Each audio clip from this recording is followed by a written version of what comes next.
and welcome. I'm Farmer RL. Today we're playing some Rimworld, and I'm going to show you how to start a new colony and survive your first year.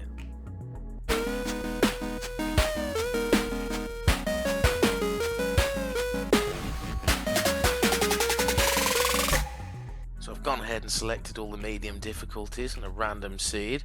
Now I like to start in the south somewhere if possible, because of the whole year-round growth cycle thing. So I think I found a good spot straight away here. We've got a nice road nearby.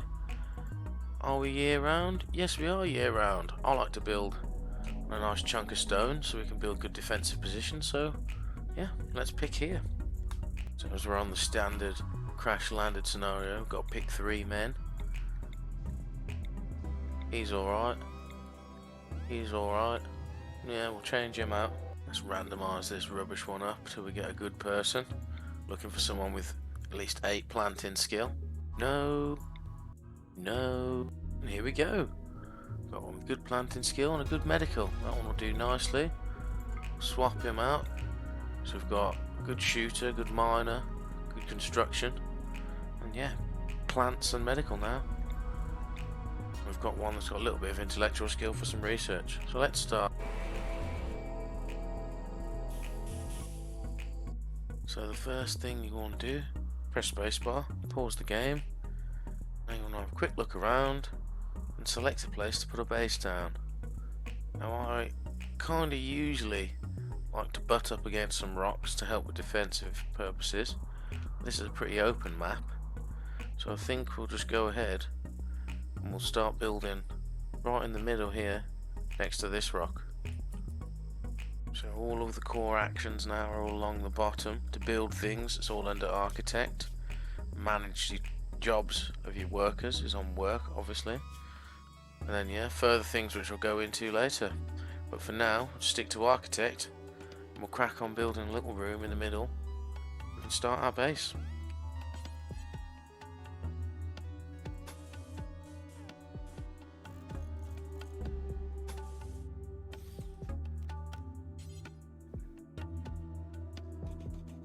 Now in this room, we're going to want to make this our stockpile straight away. So we can get all of our goodies which we spawned in with over here under cover so they stop degrading. So we've got the little storeroom done. These guys are chopping down trees and plants out here so we can make a bit more room for building. And as you can see, we've got a little oak here, ferrying stuff over here and over here. As you can see, we've got chunks of stuff like this lying around that we can allow, and then they'll ferry that to our stockpile now.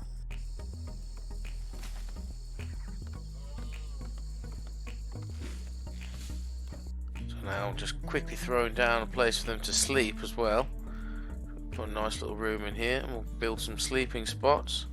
Don't want to waste money on beds just yet. So I've pretty much thrown on an extra room now as well, and what we're going to do is add a second stockpile, and this one we're going to go into its storage, clear all so it takes away the permission for anything to be in here, and then we're going to set permission for raw food and meals.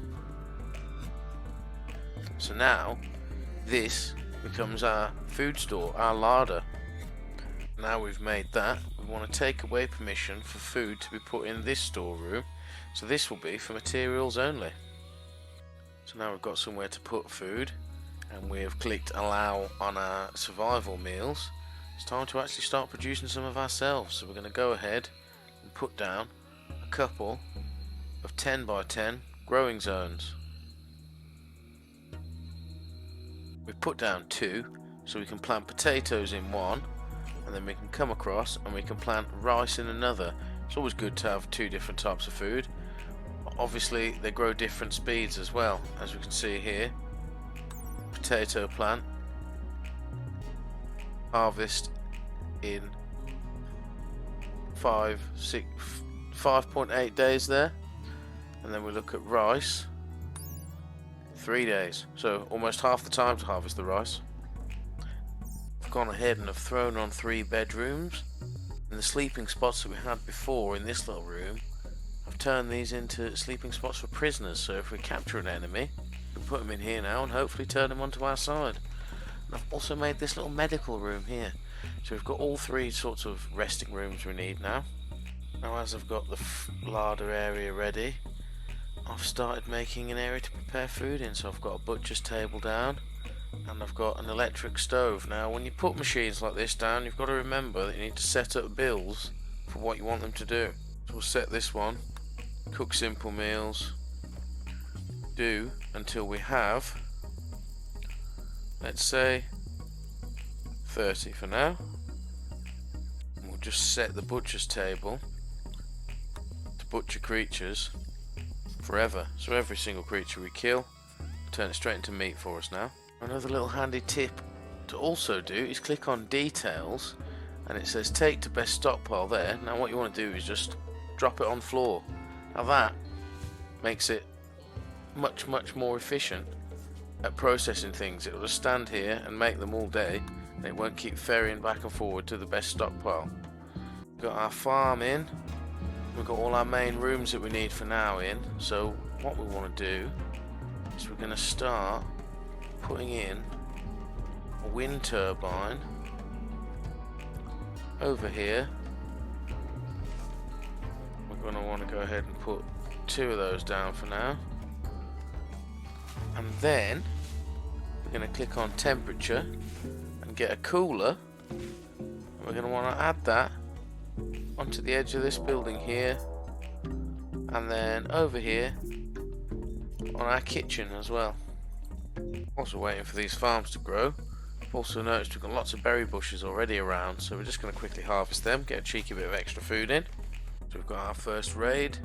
Just jump over to where he is, and as I thought, first one, it's just one man and he's got a club, so we try and not let him get in melee. So we'll select all the troops and click draft on them. Now they're all ready for fighting. Getting behind some bricks here as a bit of defense.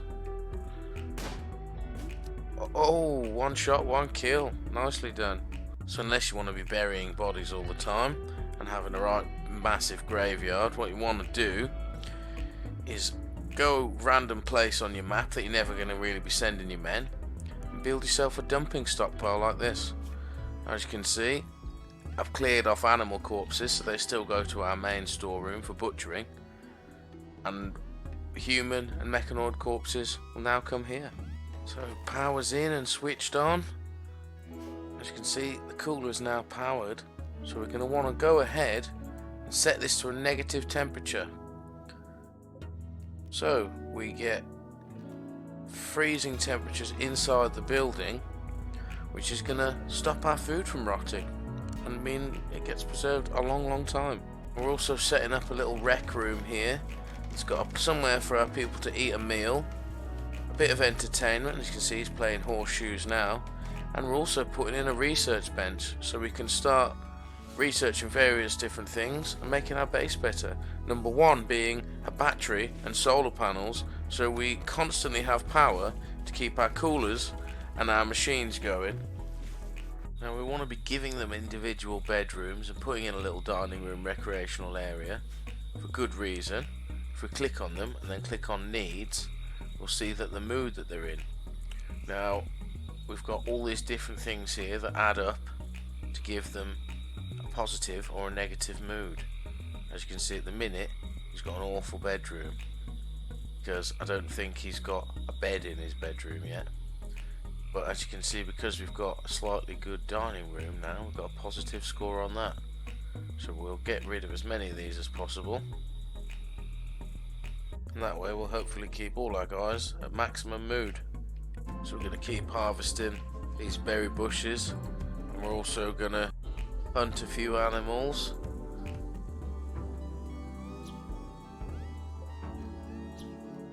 And fingers crossed that'll keep us with a good enough food supply coming in until all of our fields are ready to harvest. Because if we let all our guys run out of food, very quickly will they deteriorate.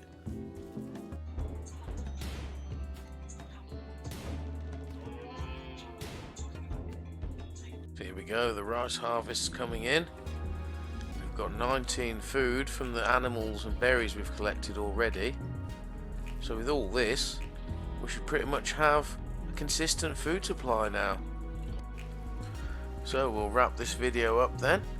I've shown you how to get a decent amount of food supply going so you'll actually be able to keep your people alive, the various different little rooms that you'll want to put in straight away, and also quickly how you get power and how you make a cool box area and a cooled kitchen to keep your food preserved for a long time. I hope you enjoyed this video on how to start out on Rimworld. If you did, please give it a like below. If you've got any suggestions on a better way to start out than this, please leave a comment below and let me know. Right then, until next time, bye bye.